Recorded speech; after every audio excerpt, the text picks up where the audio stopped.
Good morning. Ayan. So, kurang oras natin ay mga 11. So, I'm here. I'm waiting for our meeting for today. Ayan. So, wala pa akong kasama dito sa opisina. Ayan. So, as usual, sobrang init nga talaga sa labas. At salamat at may aircon naman dito, tsaka backup with electric fan. So, sa mga mommies, ayan, yung mga bata, huwag nyo naman ang palabasin kasi sobrang init. At para dun sa may mga sakit, huwag na muna kayong lumabas kasi sobrang talagang init. Para yung safety, ayan, yung safety kasi mahalaga. Ayan. At kung maglalaro, okay lang sa probinsya maglaro sa labas. Pero dito kung nasa city ka, nakakatakot na kasi may mga nangunguha na ng bata. So, bye! Ayan, tapos na yung isang estudyante. So, hello. Ayan, nag-bless sa akin, no. So, thank you very much. At, yun lang yung sort of advice. Kasi pag nasa city ka, iba. Ayan. At also, pwede kung nasa condo ka or subdivision, kasi may mga gwardiya yan. May magandang palaruan. Especially sa condo, may mga magagandang amenities. Ayan, safe yung mga bata doon. Ayan. Kaya, kahit sila ay lumabas, lalo na yung mga condo na may maraming punong kahoy. Kasi yung isa sa condo ko, maraming punong kahoy.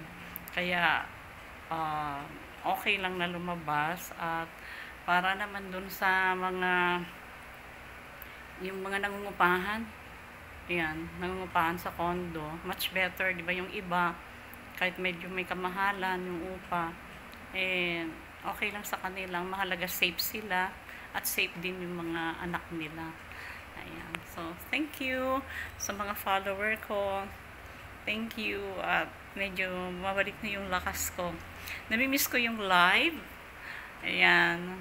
Umaawit ako. Namimiss ko na. So, siguro mga one of this day, makabalik na rin ako sa live.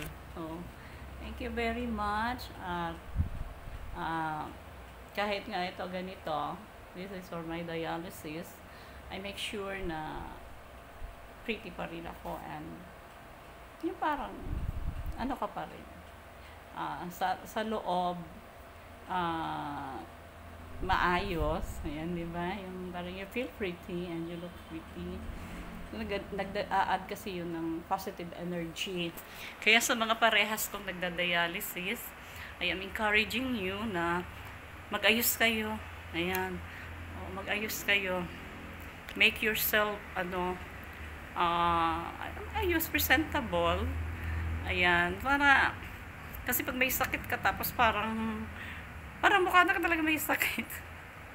Parang nagkakaroon ng negative, kasi parang may pumapasok na anxiety, na parang pag tinignan mo yung sarili mo sa salamin, ano ba to? Parang, kasi sa totoo lang, pag nagda-dialysis really, pag hindi ka talaga nag-ayos, baka talaga may sakit. Yan. Kaya kailangan talaga feel fresh, di ba? So, kaya kahit nagda-dialysis ako, sabi nga ng mga classmate ko sa dialysis, sabi niya, Ma'am, buti ka pa pag magda-dialysis, lagi ka ma'am nakaganyan, kung todo yung hair ko, ganon. Tapos, syempre naman, kasi di ba, napakaganda naman na kahit may sakit tayo, fresh pa rin tayo. Hindi naman tayo mukhang may sakit. Di ba? At and also, as I said, it adds positive energy. Pag nakikita mong maayos ka, kahit may sakit ka, inaayos mo yung sarili mo sa pananamit, sa hair, sa mukha. And then, yun ay parang nagbibigay yun ng parang lumalakas ka. Ayan.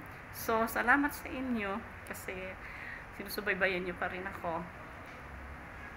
Ayan. So, yun ang advice ko sa mga nagda-dialysis. Make yourself fresh. Ayan, para maayos naman tayo. So, maayos tayo na hindi tayo mukhang may sakit. Kasi, pag may sakit tayo at mukhang may sakit pa, parang iba-iba ang natin. Parang gusto na natin na lumitaw. So, thank you very much. Una sa lahat, nagpapasalamat ako sa Diyos. Kasi siya yung nagbalik ng strength natin. Siya yung nagbalik ng strength ko. And also, nagpapasalamat ako sa mga taong ginamit din ng Panginoon. Salamat. At sa inyo rin, thank you very much. Bye. God bless you.